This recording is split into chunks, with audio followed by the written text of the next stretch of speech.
Hey guys, welcome back to Beast Quest, Series 14, Book 2, Vislak, the Slithering Serpent.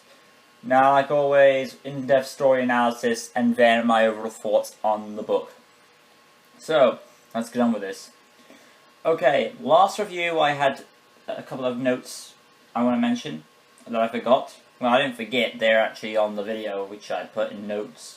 So let's just mention them again for those, 1, Eleanor retrieved Tom's shield, and 2, I'm not sure, has Tom got Arctur's eagle feather back in his shield? Now the final thing I should mention is Wilfred still on their quest. I'm pretty sure he is, but ever since they arrived at Shed City, they seem to lost track of him. So that's something I need to know. So let's begin. Tom and Eleanor had climbed down the mountain and reunited with Storm and Silver. Soon they bumped into Wilfred, and they had returned Arctur's eagle feather back to Tom, as he departed to go with Vidra, with the aid of Daltek's magic. Daltek explained that the next ingredient was in the Ruby Desert, and it was water, located in the place known as the City of Snakes, which Eleanor heard stories of from Daltek. Or not, she did hear, not from Daltek, but she heard stories from other stories and legend.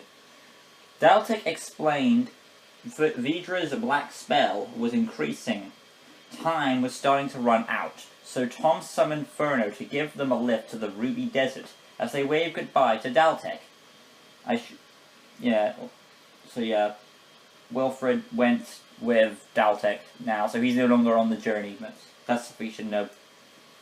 Question. Why does it take so long for Kensa's magic to turn Vidra evil, when the other beasts are already instantly turned evil? And also, if Vidra will turn evil by the next full moon, does that mean the others will be permanently evil as well? As I said before, this is one of those series that raises more questions as I progress. And secondly, the main issue I have with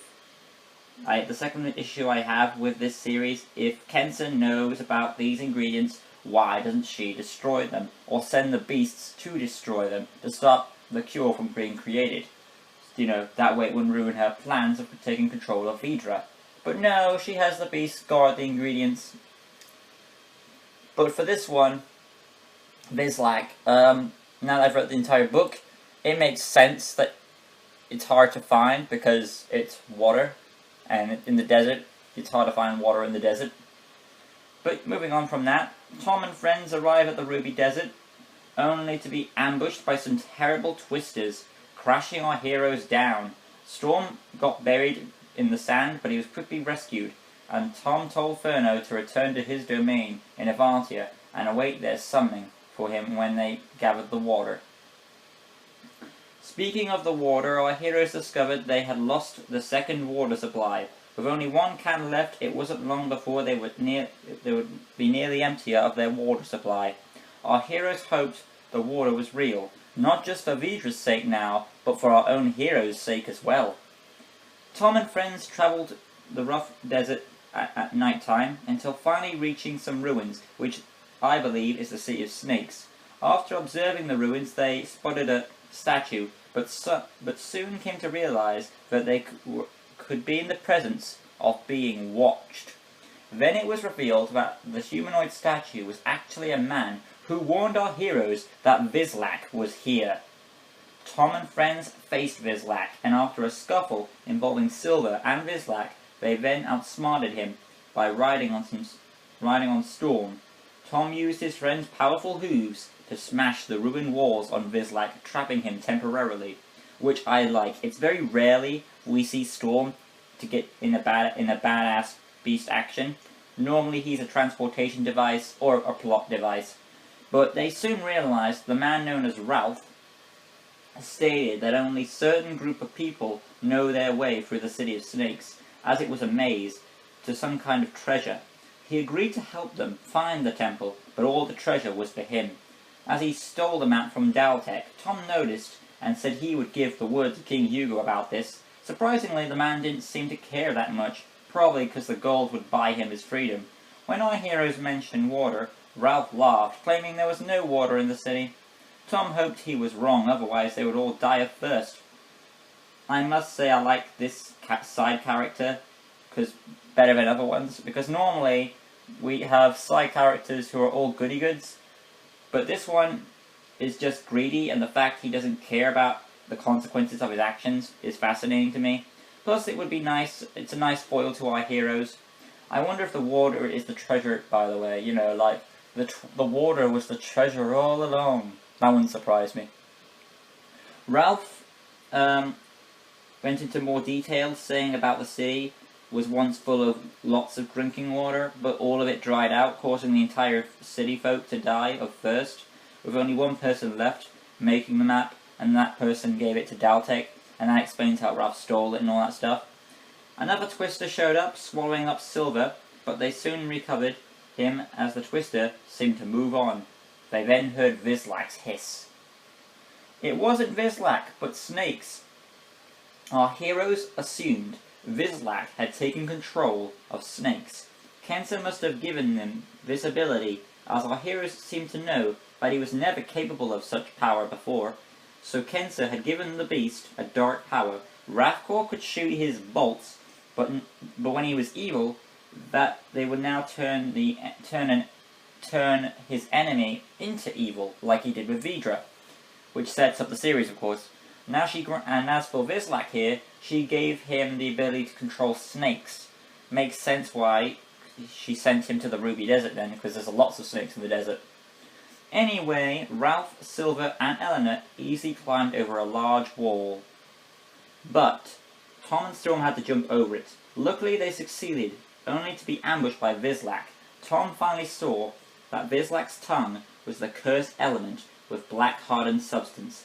All our hero had to do was slice it off. He did attempt to do so, only to be nearly sprayed by Vislac's other ability, spitting sticky venom. Silver came back and took the hit, saving our hero. I should also mention, in this chapter, we also discover that Vislac is the one creating the Twisters, by rotating his tail and using the sand to his own advantage. So I give credit to Vislac. He's really using the environments to gain the upper hand.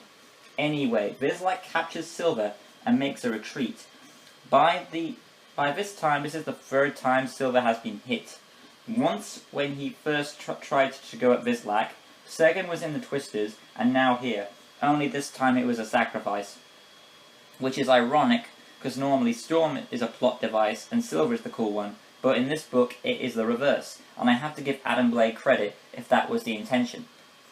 Tom and friends ventured after Silver while avoiding the perils of some snakes. Soon they finally reached the temple and convinced Ralph to stay with Storm, as the beast is inside there. When they got in, they found that Vislac had shed his skin, and now had grown twice his size. Tom prepared for the final fight. Also, my friend Adam Ferns mentioned that Vidra and Crymon never mentioned other beasts. In basically the book, Vidra and Crymon never mentioned any other beasts. So if that's the case, this story forms plot holes to Vidra and Crymon, as there was no other beasts mentioned in that book. If they wanted beasts from Ryan, why not A, have Kensa make more clay beasts, or B, Wilfred raised four more beasts and Kensa stole them? That would have made sense, saying Tom already knew it in that last adventure, if Wilfred raised them or something. The only other way to clarify this is that this info is explained in some other special, to be honest, but I'm really doubting that's going to happen. But yeah. Anyway, Tom got into a scuffle with Vislac, which pissed Vislac off, and he showed Tom the full power of his venom, as it had the power to paralyze the body. Luckily, only some droplets got on Tom's shield arm, but the odds of battle were clearly changing now. Vislac's tail had enough strength to easily knock Tom off his footing, but then Ralph's greed got the better of him as he entered the temple seeking treasure, only to find Vislac was heading straight for him. I should mention that Vislac did get stabbed by Tom, but the blow wasn't fatal to stop Vislac at all. The fight continued, with Tom finally freeing himself from the venom. As the slimy substance had gone hard, he smashed it against the wall, which unleashed the tremendous power that was rising in his sword arm. Wait, did I mention earlier that was the shield arm? Tom's... Yeah. Alright, so it was the shield arm then. It was either the shield arm or the sword arm. I forgot which arm it was. But whatever arm it was, it basically was holding back all... It was holding back a lot of power. And now that it's hardened and released, he's able to release all that power in one shot. Like, basically absorbing it and building it up. And he lunged and righted Vislac until at least he was in range of the tongue. He was about to spit at him with his venom, but slice, Tom had already chopped off Vislac's black tongue. The spell was broken. Yeah, the spell was broken, and Tom explained to Vislac that he had to had to cut off the tongue in order to free him. Ralph still wanted to fight Vislac, but Tom just sliced his staff in half, saying there was no further need. Vislac had vanished to a kingdom who needed him, just like Rathcore did. But when our heroes reached the fountain, it was meant to contain water, but it was empty. But yeah, like I said in that chapter there, kind of it was confusing, like which arm was it, the shield arm or the sword arm? I guess it really doesn't matter, because if it was the shield arm, he could use it as a ramming arm. If it was the sword arm, he would still use it as a powerful slashing arm. Either way, it did the job. I'm guessing it was the sword arm, though, to slash the tongue, though. That's just my guess. But, you know, either way, whichever arm it was, it gave the strength to finish the job off. And that really shows merit there. But yeah, Tom and friends tried solving a riddle to unlock the fountain, but no matter how desperate Tom tried, it didn't work. Ralph whined about being there, no treasure and all that. Eleanor finally had a go at him and he replied to her, telling her to calm down. He explained that the women here once ruled the city, where men were treated like slaves, and this was happening all over again, he said. Tom now realized that women held the power in this place, so Eleanor was able to unlock the riddle and release the waters that rejuvenated the entire city with wonderful greenery and plants. The water supply had been restored, and yes, the water was the treasure as my theory predicted. And of course they gathered some of the water to help create the cure for later on in the series, of course. Ralph was disappointed leaving empty-handed, but was thankful they had saved his life, so he didn't have to die of thirst. Tom offered him a ride back on Furno, but as soon as he saw the dragon, he changed his mind into walking instantly. Our heroes' next adventure awaited them in the dark jungle where Tychron awaited them. My final problem with this book is Ralph's sudden change from treasure to grateful of living. If he had at least apologized for his selfish behavior, I would have been more happy, but despite that, it still doesn't change where I put this book at. It's still the best book of Series 14 so far, because that's not really much of a challenge, because Rathcore was basically set up. But yeah, it's easily the best book of Series 14. Hopefully, the next book will, basically be as good, because from the look of the cover, it seems like the most intimidating beast out of Series 14. So I'm really hoping that we get a good story out of that one.